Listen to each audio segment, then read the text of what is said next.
it is good to be with you tonight. We're going to be talking this evening about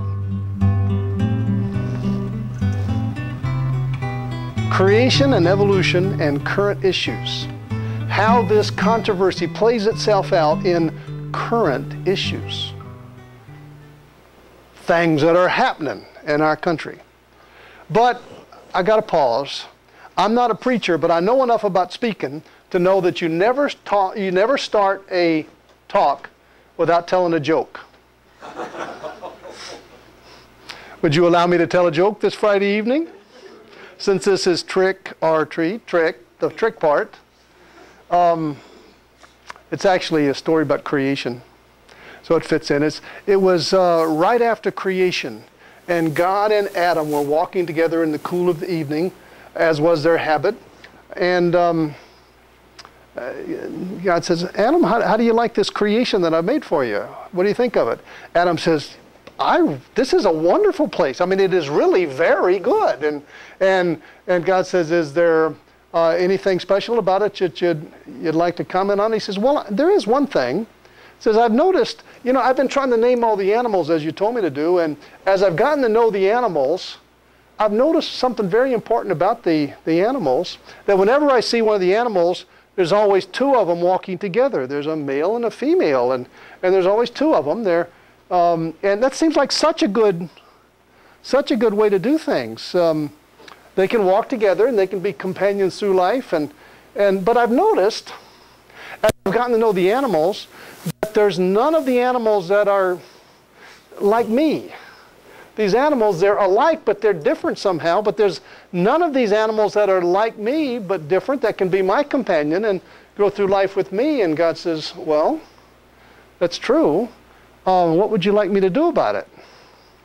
Adam says, can you make something like that for me? Something that's like me, but different? And God says, yes, I could.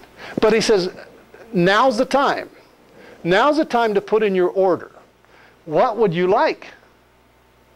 Well, Adam says, oh, well, if I could have my druthers, I'd like for you to make a woman for me. A woman that could walk with me and be my companion.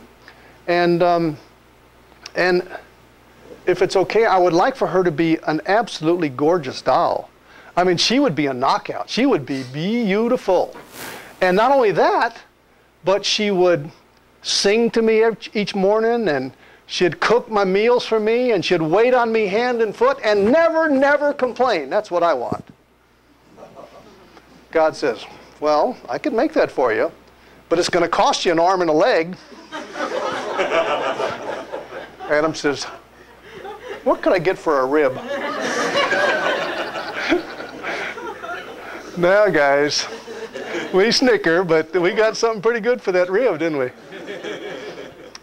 But I've always wondered, what could we have gotten for an arm and a leg?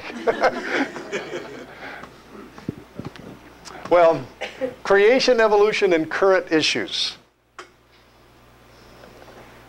Had another joke. But it's gone already. Well, let's just forget it. Let's just remind you what the evolution concept is all about. Evolution is represented most specifically by this chart. It's the evolutionary tree.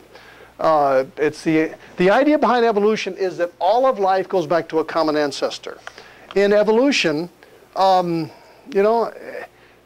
3 to 4 billion years ago, non-living chemicals just got together and made a cell, a living cell that could do its thing and reproduce. And in the process of reproduction, through mistakes in the reproduction process, that's mutations, selected by natural selection, then that single cell has descended into all of life, all of the animals alive today, and all that we see in the fossil record. All of life comes back to a common ancestor.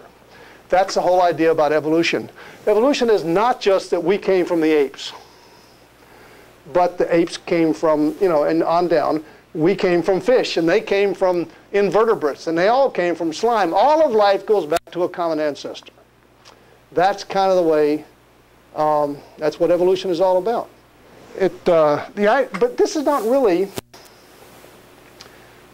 this is really a statement of the evolution concept, that this evolved into this, and this evolved into this, and this evolved into this, and it evolved into this, and finally man. And of course, if you keep going, well, this is World Series time, so maybe they're a cut above the rest of us. But all of life goes back to a common ancestor. Another way to think about evolution is the geologic time scale, the geologic column. It's presented as if it were a column of fossils from bottom to top. But it's really a column of time. If you start digging up here at the top, you'll come to fossils, but they'll be recent fossils.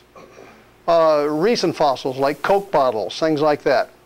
You go a little farther down, you keep going down, you get to the dinosaur era. And then keep going down, you get to before the dinosaurs. And then on down, and finally down here you get to the origin of life from non-life. It's presented as if it were a column of fossils, but I got to tell you, the fossil record does not look anything like this. The fossil record is very, very different from this. This is evolution. This is a statement of what they think evolution did.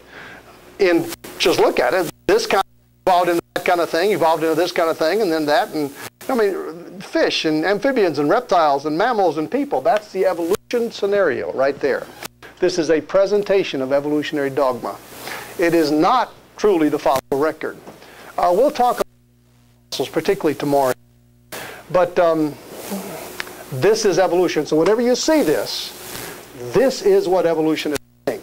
This is not what the fossil record looks like. Evolution is really with a vengeance. Here's a quote taken from a recent book. Because of evolution, we belong to a highly specialized group of bony fishes. We are fishes, whether we like it or not. You see, fish were the first vertebrates in evolution, the first animals with a backbone. Well, we have a backbone.